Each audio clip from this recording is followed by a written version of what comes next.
Pag-usapan ulit natin po yung showbiz dito sa sa Live with Dan TM kasi ang daming natalo po sa eleksyon ng mga taga-showbiz.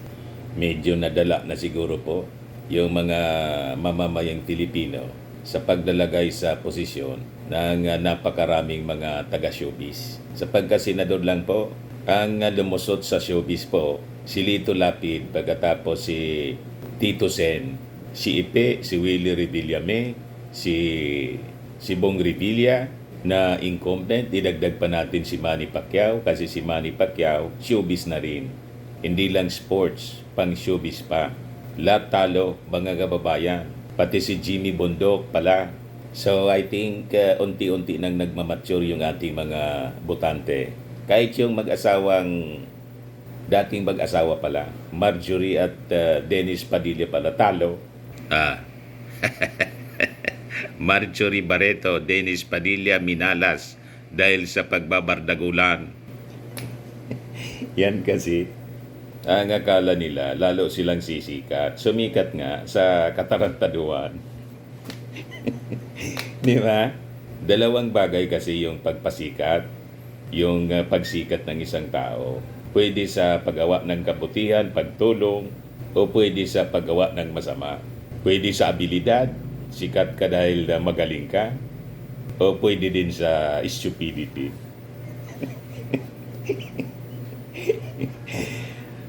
Yung parehas extreme po, sa showbiz nga po mga kababayan, kung hindi hindi ka napakaganda tingnan, hindi ka sisikat, kung hindi napakaganda kang tingnan, guwapo or beautiful ka, dapat pangit. Gawan niya talaga Mr. Maravillos. Pangit pero may talent. Eh pangit kapag wala ka rin talent, wala din. Ganun po. Ngayon, ibigay ko itong kwento sa inyo mga kababayan. Ayan.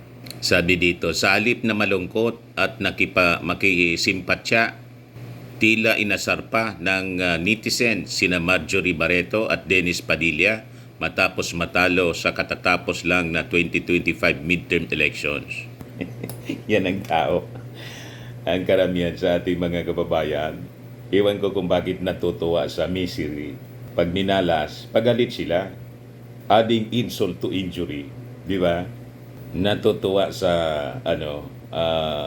masasama na nangyayari sa ibang tao.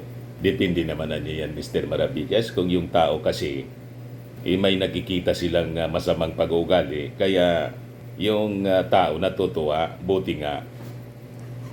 Ble. Ganun normal. Kaya sabi dito sa istorya, sabi ng mga netizens, mukhang minalas nga ang dating mag-asawa sa kanilang political career dahil sa kinasangkutan nilang kontrobersya kamakailan. Sinira nila yung sarili nila. Tama ba? Yung mga botante, nainis na siguro. Enough is enough anya sa drama ninyo. Ganun lang po yan. Imbis tumoto kayo sa serbisyo, binigyan kayo ng pagkakataon to serve. Di ba? Mga artista kayo, hindi man ninyo linya. Pero sabi po ng marami, yung pagiging artista daw, there is a very thin line between yung pagiging artista at saka pagiging politiko. Kaya ito nga po, nauso na yung mga politiko na hindi nananalo, gusto mag-artista para sumikat. Di ba? Gusto maging showbiz, nagti-TikTok, nagsasayaw-sayaw. Kahit nga po si Bam Aquino, si Kiko Pangilinan. Si Kiko po, sabi nanalo dahil sa support ni Xiaowi. Lagi man pong ganun. Talagang factor po si Xiaowi. And siyempre, yung mga fans ni Xiaowi, iboboto yung kanyang asawa, yung ini-endorse na asawa, running for senator. Tapos yung mga artista gustong magpolitiko. So baliktaran siya. Artista, hindi makontento sa pagiging artista, gustong tumakbo sa politika. Pagkatapos, yung politiko, hindi manalo-nalo, gustong pumasok sa showbiz para sumikat. O, di ba? Kanya-kanyang strategy, mga kababayan. Anyway, wala man problema sana. Basta't magampanan yung trabaho sa ating mga mamamayang Pilipino. Sa atin, walang problema yon. Ako personally, wala akong problema. Basta qualified naman. Anyway, yung qualification po ng kandidato, napaka-simple. Able to read and write. Kahit sa pagkapangulo, Filipino citizen, able to read and write. Di nga po sinabi na dapat yung binabasa niya naintindihan. O, di ba? Kahit siguro hindi maintindihan yung binabasa. Malayo pala siya, no? Malayo yung boto. Parehong nabigo ang dating magjowa na makaupo bilang konsyal sa magkahiwalay na distrito sa Caloocan dahil kinampos nga sila sa nakuhang mga boto. Nasa ikapitong pwesto si Marjorie sa pagkakonsyal sa unang distrito ng Caloocan habang ang dati naman niyang mister na si Dennis na tumatakbong konsyahal sa second district ay nagtapos sa ika-16 na pwesto. Malayo po. Nainis na yung mga mamamayang Pilipino, yung kanilang mga constituents, nainis na sa kanilang drama.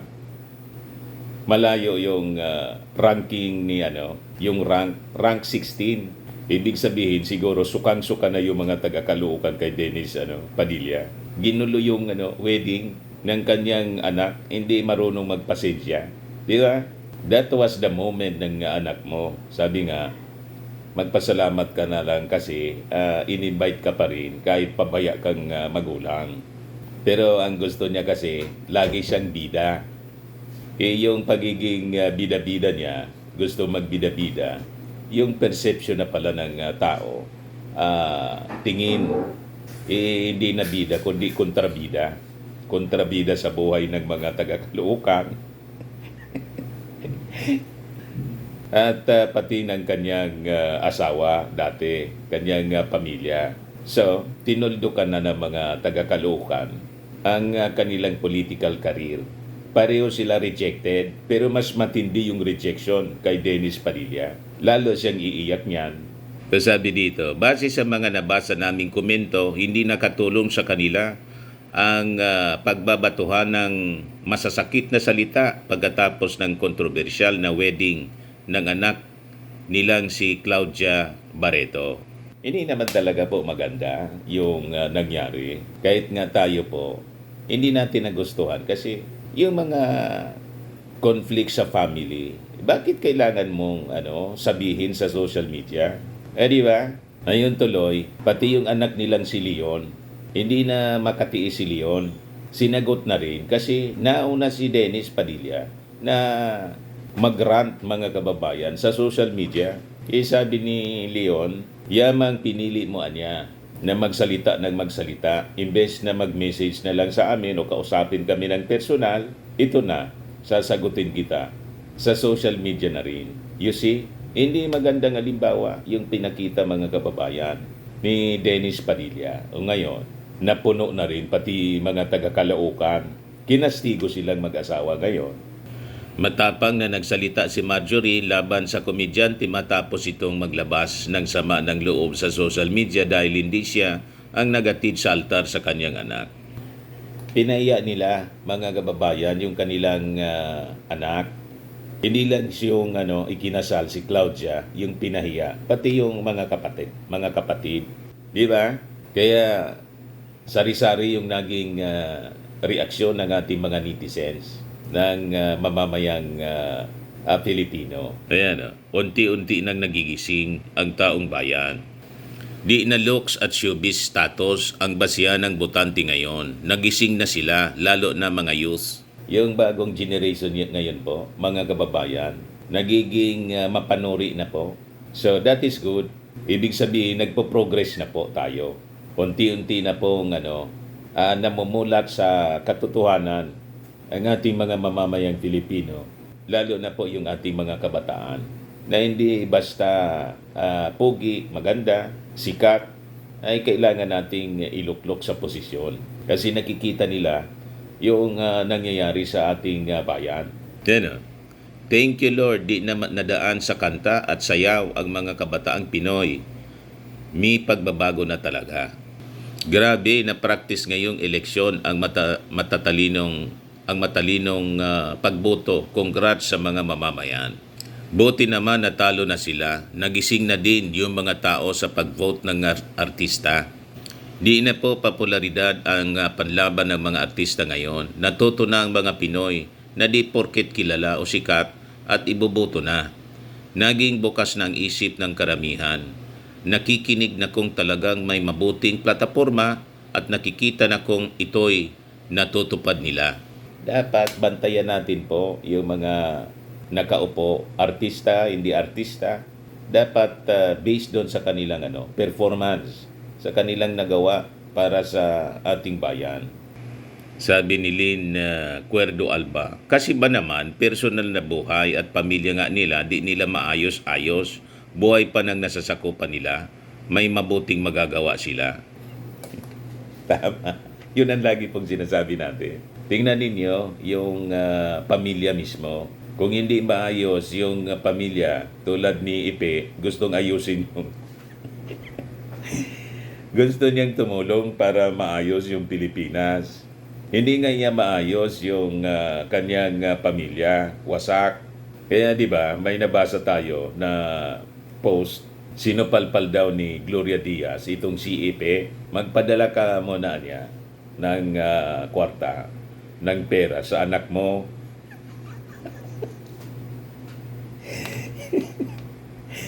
Tama. Hindi mo napabuti yung pamilya mo. Tapos, sasabihin mo, pabubutihin mo ang buhay ng mga mamamayang Pilipino, ng lungsod mo or bayan mo. Sino maniniwala sa iyo niyan? Pero noon, may mga naniniwalang ganon. Kaya nagkandalit-silitsi yung buhay dito sa Pilipinas. And it's nice, nagising na po ang marami sa ngayon. Ito mga reactions dito. Pamilya niyo di niyo maayos-ayos, taong bayan pa. Para yung kanta na bago mo anya linisin ang dungis sa iba, linisin mo muna, pahiran mo muna ang dungis sa iyong mukha. Tama ba mga kababayan? Para din yung sabi, gusto ko anyang tumulong. Paano ka makakatulong kung yung sarili mo hindi maayos? Di ba may kasabihan tayo, charity begins at home. May mga kilala tayo na ganyan. Ang tawag dyan, hypocrisy, pakitang tao, tulong ng tulong sa ibang tao. Pero yung sarili nga niya, hindi niya maayos-ayos. Parang yung karpintero, di ba, sabi ng matatanda, ayan na niya, karpintero siya, pero yung bahay niya, giba. Maraming ganyan sa barangay po. Naturingang karpintero. Dapat pag karpintero ka, maayos yung bahay mo. Sabihin pa hindi malaki. Kasi siyempre yung kita ng isang karpintero, hindi man malaki. Pero pag karpintero ka, dapat yung bahay mo maayos. Walang giba. Kasi pag giba yung yung dingding mo, hindi mo naayos, reflection yan ng pagkatao mo. Malamang sa malamang, walang kukuha sa iyo na magtrabaho ka bilang karpintero kasi ang ibig sabihin niyan, tamad kang karpintero. Gusto mo lang, nagsisweldo ka. Tamad. Hindi ka asidso niyan pag ganyan. You see? Huwag kayong naniniwala doon sa mga gustong tumulong. Yung sarili niya, hindi man matulungan, hindi maayos. Ayusin mo muna yung buhay mo. Then, tumulong ka sa iba. Kahit nga po sa kahit sa pag nagsakay kang eroplano, di ba yung naririnig natin? Kahit sa emergency, halimbawa bumagsak yung eroplano, ano yung sabi ng yung nagsasalita? Yung flight steward, yun ang instruction po. Ayusin mo muna niya yung paglagay ng oxygen. Unahin yung sarili before na tumulong ka sa sa katabi mo. Ganon po ang prinsipyo. Tulong ka ng tulong sa iba. Hindi mo nga matulungan yung sarili mo. Yan ang case dito ni Dennis Padilla sa ni Marjorie. Gustong tumulong sa bayan. Hindi niya maayos yung kanyang sariling bahay. Yung kanyang sariling pamilya, hindi niya matulungan. Ano yun? Di ba? Sabi dito, yung mga ubog at tangalang boboto sa mga artistang laos na gagawing fallback ang pagkandidato para magkapera. Isa sila sa mga korap sa gobyerno. Sabi ni Amy Gaboy, bardagulan sa social media, gusto pala maging public servant. Dapat nice image nga naman. Sabi ni Ariel de la Cruz, people have matured. They don't need celebrities or drama. They need someone who can make their lives better. Ang drama po, sa pag-artista lang. Maayos ang buhay mo sa drama pag magaling kang magdrama. Tulad ni superstar Nora Honor. Dapat, kanya-kanya tayong papel sa mundo. Kung artista ka, di na magaling ka sa drama. Pero pag nasa politika ka o nasa ibang profesyon ka, madrama ka, misplaced, mag-artista ka na lang. Di ba? Tanggalin mo yung drama sa buhay. Pag nasa ibang profesyon ka, dapat focus ka sa ginagawa mo. Hindi man kailangan siguro ng trabaho mo ang magdrama ng magdrama sa buhay. So, ganun lang po yon. Ayos?